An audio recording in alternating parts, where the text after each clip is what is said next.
जमीन धंसने की वजह से टूटते इन घरों का हाल देखिए। ये तस्वीरें रुद्रप्रयाग की हैं।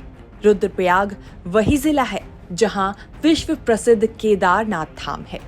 रुद्रप्रयाग में कई घर ढह चुके हैं और कई ढहने की कगार पर हैं। यहाँ लोग बेबस, बेघर और लाचार हो गए हैं। घर जमींदोज होने की वजह से लोग जमीन पर बैठकर रोने को मजबूर हो गए हैं। घरों में अचानक दरारें पड़ रही हैं और फिर ये हाल देखने को मिल रहा है। रुद्रप्रयाग का मरोड़ा गांव तबाही की कगार पर है। पूरा गांव खतरे की जद में नजर आ रहा है। ऋषिकेश कर्णप्रयाग रेल लाइन निर्माण के चलते मरोड़ा गांव में भारी क्षति पहुंची है। इस समय हम ग्राउंड जीरो पर मरोड़ा गांव में मौजूद हैं। आप देख सकते हैं कि घर के अंदर रेल लाइन टनल से मोटी मोटी दरारें पड़ चुकी हैं। पूरा घर लोगों ने डर के साये में खाली कर दिया है और जहां तहां किराए पर रह रहे हैं। कभी यहां पर लोग परिवार के साथ रहते थे, बच्चों की किलकारियां इन घरों में गूंजती थी, लेकिन आज इन घरों में कोई नहीं है। घर मात्र खंडर होकर रह गए हैं।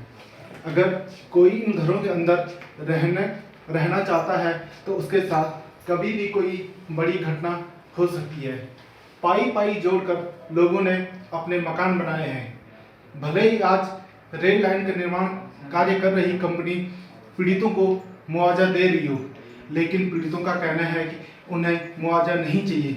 उनके पुश्तैनी मकान खाली होते जा रहे हैं, टूटते होते जा रहे हैं। वह अपनी आंखों के सामने अपने मकानों को खंडर होता नहीं देखना चाहते।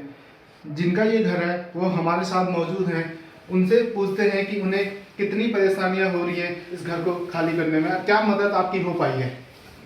अभी हमारे कोई मदद नहीं हो पा रही है। ये मकान 2 साल हो रहा है इसको। अब मेरे बच्चों ने सारे पैसे तो इस पे लगा लिया। अब कहाँ से बनाएंगे? ना हमारे पास ज़मीन है न कुछ है, और कैसे हम वो मकान बनाए? मेरे बच्चों ने सारी कमाई इस पे लगा दी है।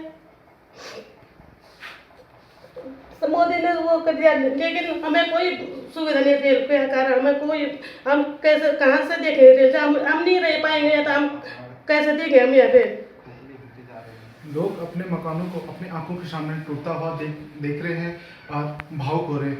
हो भी क्यों ना, लोगों ने पाई पाई जोड़कर इन मकानों को बनाया है, लेकिन उन्हीं की आंखों के सामने आज इन मकानों की बेहद ही दयनीय स्थिति हो गई है। इस तबाही की वजह जान लेते हैं।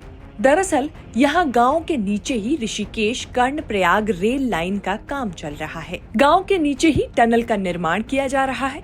लगातार गांव में मकान ढहते नजर आ रहे हैं। जिन परिवारों को रेलवे की ओर से मुआवजा मिल गया है वो लोग तो दूसरी जगह चले गए हैं, लेकिन जिन पीड़ित परिवारों को अभी तक मुआवजा नहीं मिल पाया है वो मौत के साए में जीने को मजबूर हो गए हैं। हालात ये हो चुके हैं कि किसी भी शाम इस गांव का नामो निशान मिट सकता है। रेलवे का निर्माण करने वाली संस्था ने रात गुजारने के लिए ग्रामीणों को टीन शेड बना के दिए हैं, लेकिन ठंड के मौसम में बिना बिजली के टीन शेड में रहना संभव नहीं हो पा रहा। जिसने पूरी जिंदगी की कमाई से अपने लिए एक घर बनाया हो, उसे छोड़कर टीन शेड में रहना कहाँ आसान होता है।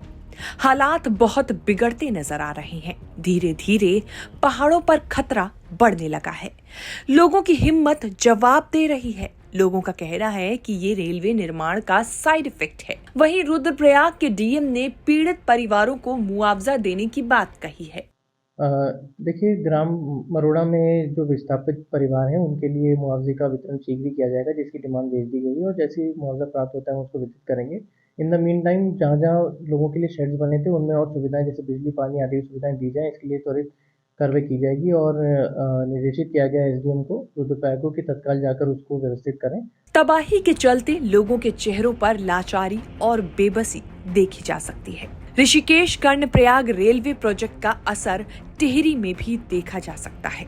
लगातार हो रहा विकास इस पहाड़ी राज्य के लिए विनाश लेकर आ रहा है, जिसके लिए सरकार को ठोस कदम उठाने की जरूरत है।